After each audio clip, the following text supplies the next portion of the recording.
السلام علیکم، بسم اللہ الرحمن الرحیم۔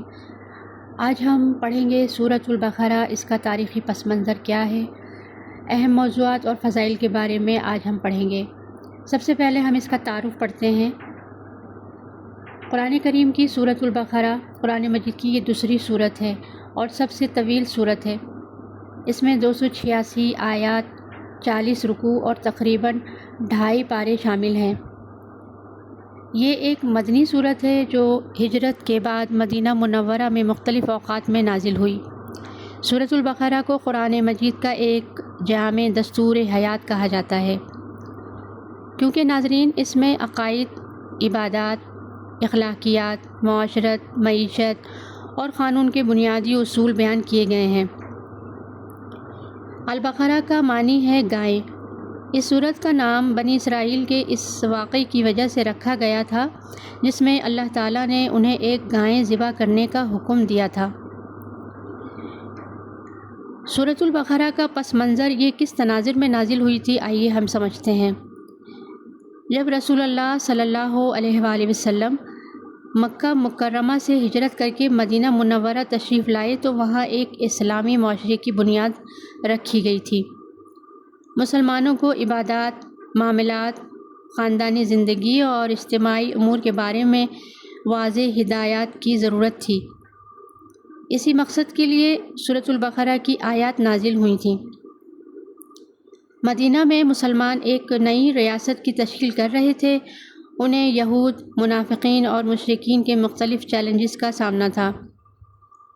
سورۃ البقرہ نے ان تمام مسائل کے حل اور اسلامی معاشرے کی تعمیر کے لیے مکمل رہنمائی فراہم کی۔ نام رکھنے کی اصل وجہ کیا تھی؟ اس سورۃ البقرہ کا سورۃ البقرہ نام کیوں رکھا گیا؟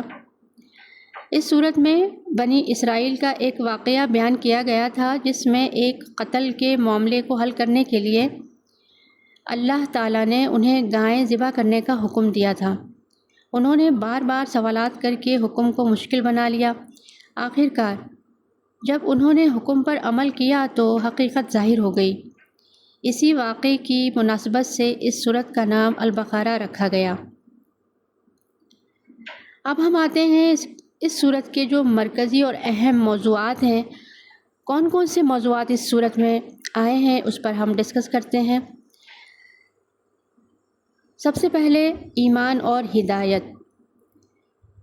سورت کا آغاز قرآن کریم کی عظمت اور متقین کی صفات سے ہوتا ہے۔ اس میں مومنوں، کافروں اور منافقوں کے کردار اور انجام کو بیان کیا گیا۔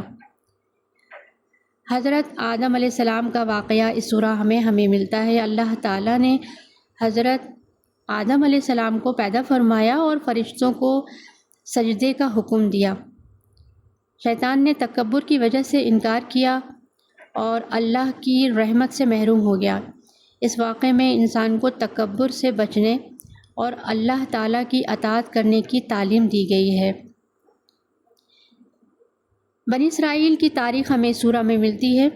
سورۃ البقرہ میں بنی اسرائیل پر اللہ تعالیٰ کی نعمتوں، ان کی نافرمانیوں، عہد شکنی اور انبیاء علیہ السلام کے ساتھ ان کے رویے کا تفصیلی ذکر کیا گیا ہے تاکہ امت مسلمہ ان غلطیوں سے سبق حاصل کریں۔ قبلے کی تبدیلی کا معاملہ اور اس کے احکام۔ ابتدائی دور میں مسلمان بیت المقدس کی طرف رخ کر کے نماز ادا کرتے تھے۔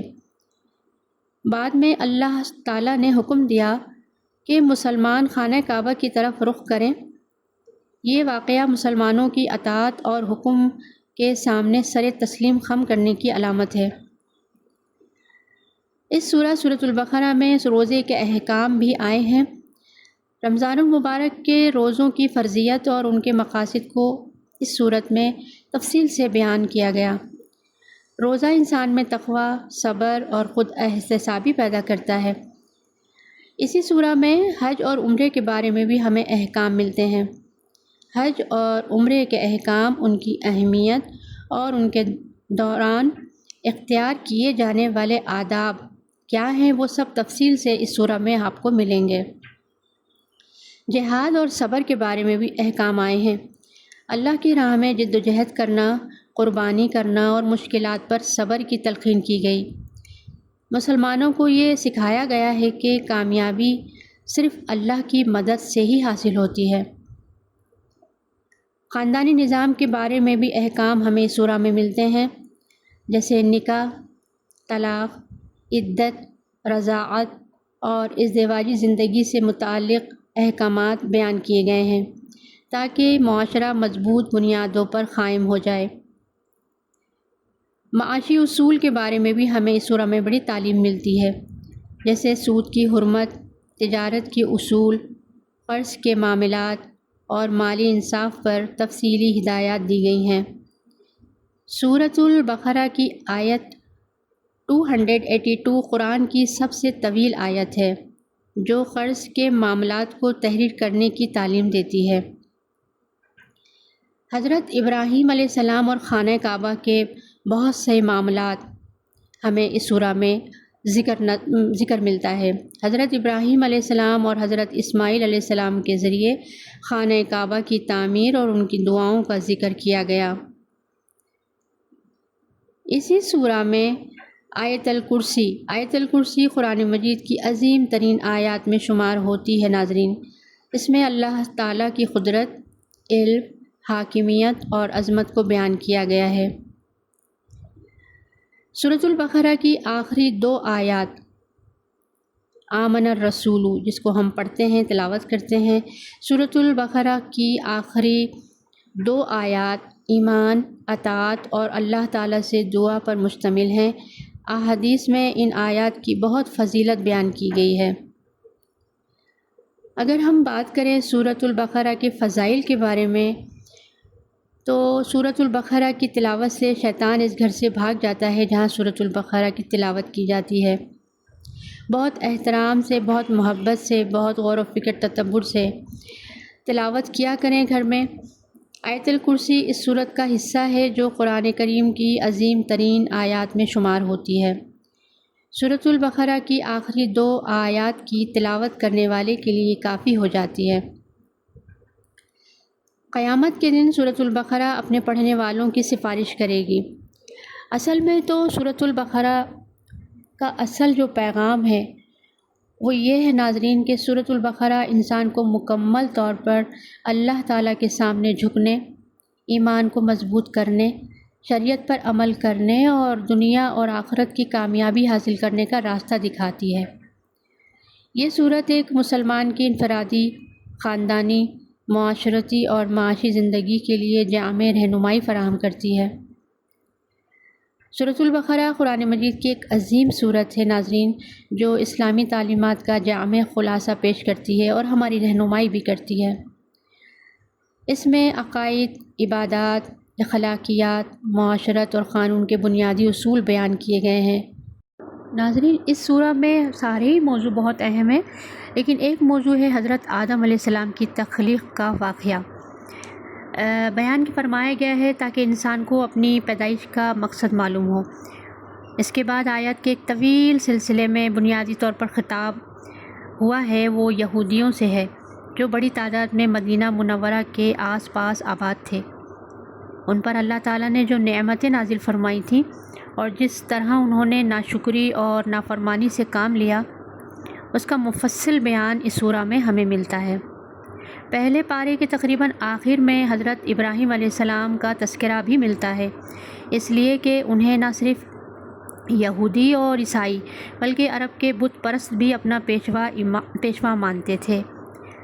ان سب کو یاد دلایا گیا ہے اس صورت میں کہ وہ خالص توحید کے قائل تھے اور انہوں نے کبھی کسی قسم کے شرک کو گوارا نہیں کیا۔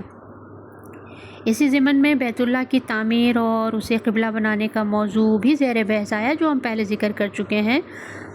دوسرے پارے کے شروع میں اس کے مفصل احکام بیان کرنے کے بعد اس صورت میں مسلمانوں کی انفرادی اور اجتماعی زندگی سے متعلق بہت سے احکام بیان فرمائے گئے، جن میں عبادات سے لے کر معاشرت، خاندانی امور اور حکمرانی سے متعلق بہت سے مسائل داخل ہیں۔